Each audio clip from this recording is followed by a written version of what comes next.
Back to Sin City and My Guys in the Desert with the legend Brent Musburger, live on the Vegas Stats and Information Network, SiriusXM Channel 204, and VSiN.com. Welcome back to it. It's My Guys in the Desert here on VSiN. Right now, joining us in studios, Ian Robbins. He was VSiN's March Madness contest winner. Boy, that seems like a lot of work to actually win that thing. What was the secret, my friend?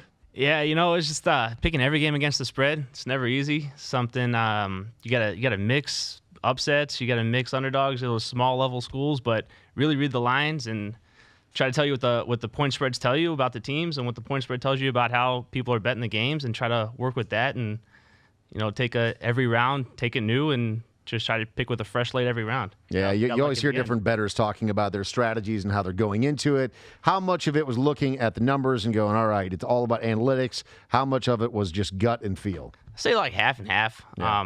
Definitely love looking at the numbers of everything, because the numbers tell you a lot. Numbers drive everything.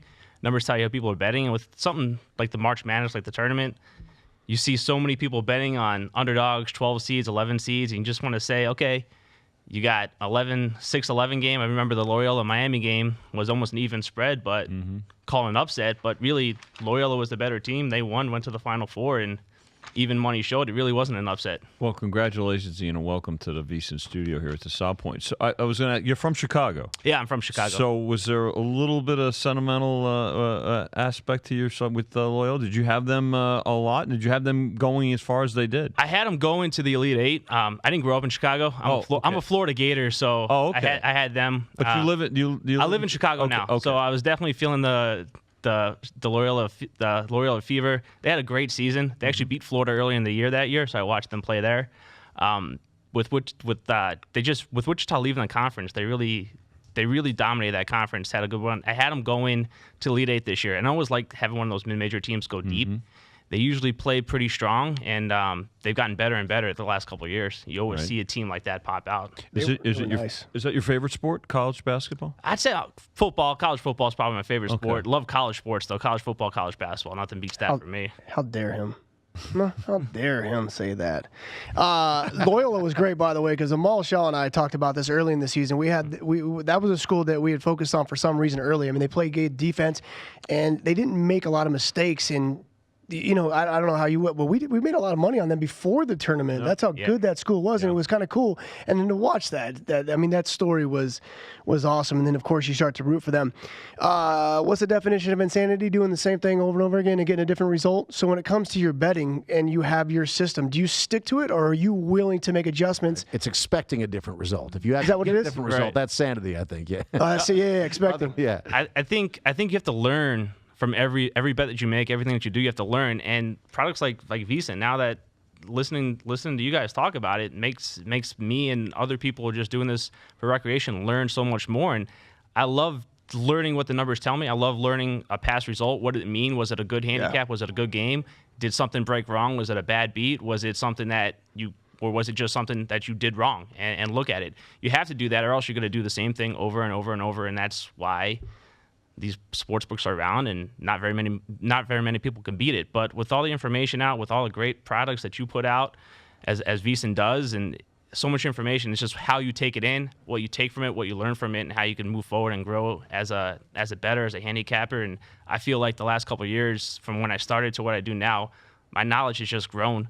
And all credit to you guys for that, really. But you have to look. You have to look what the numbers tell you. They tell a story. The game tells a story. The numbers tell a story. And put it together. Well, now that you're on this side of the microphone, I think that's a great question that Josh had. I mean, what is one piece of advice somebody that is maybe a betting novice, or somebody that's pretty good at this but wants to take it to that next level where they can be in contention, even if it's just to win the office pool at this point? Like, what's one thing that you would go, all right, this is step number one to being a winner in March Madness? I think you have to look at the lines, understand what the lines are saying, and understand what the teams are. Is it a public trendy team? Is the line telling you one thing? Are you trying to go against it because you're playing a 12-5 trend, or are you trying to go against it because you know that this one team, this one mid-major team played a stronger schedule, played a stronger mid-major conference?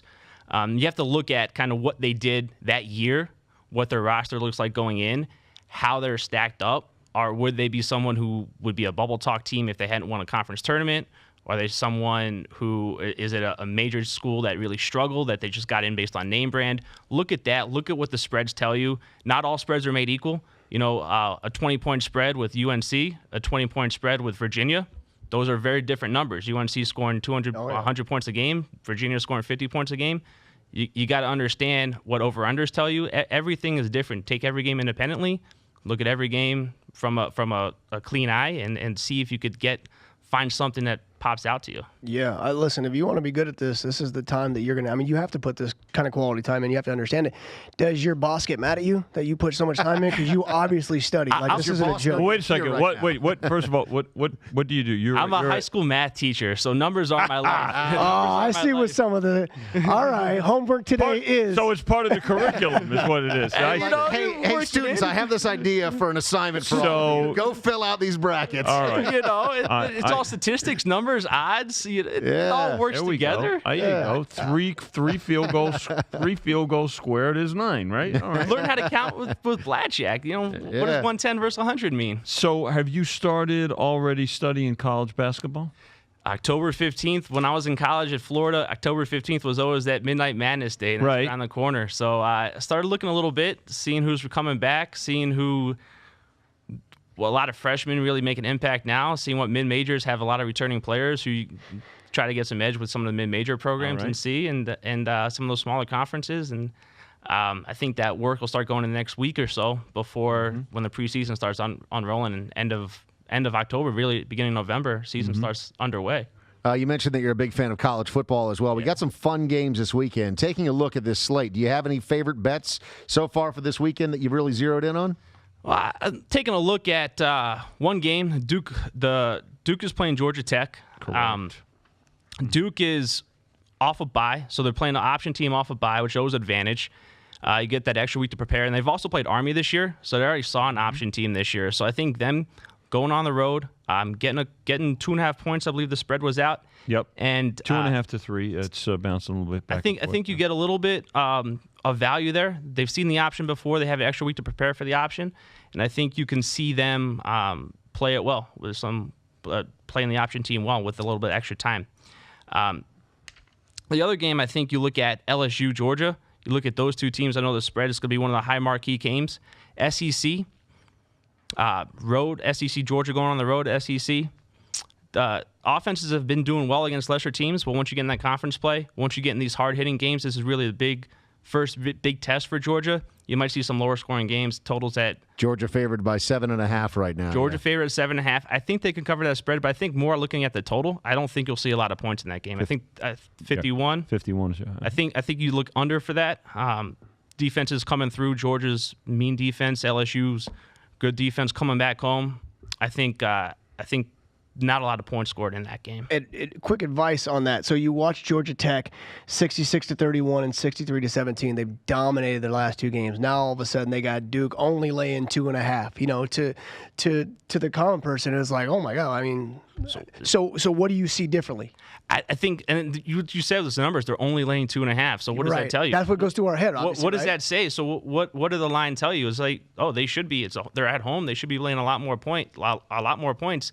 Common person comes in and say, I'm taking Georgia Tech, but wait. Quality of opponent. Quality opponent. See who's there. Yep.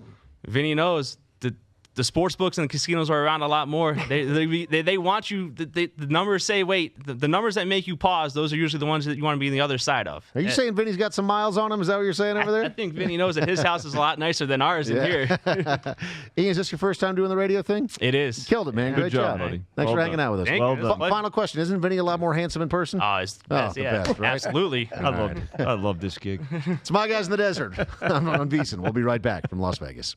It's My Guys in the Desert with Brent Musburger, only on the Vegas Stats and Information Network. Keep up to date with everything in the world of sports gaming by going online at vsin.com.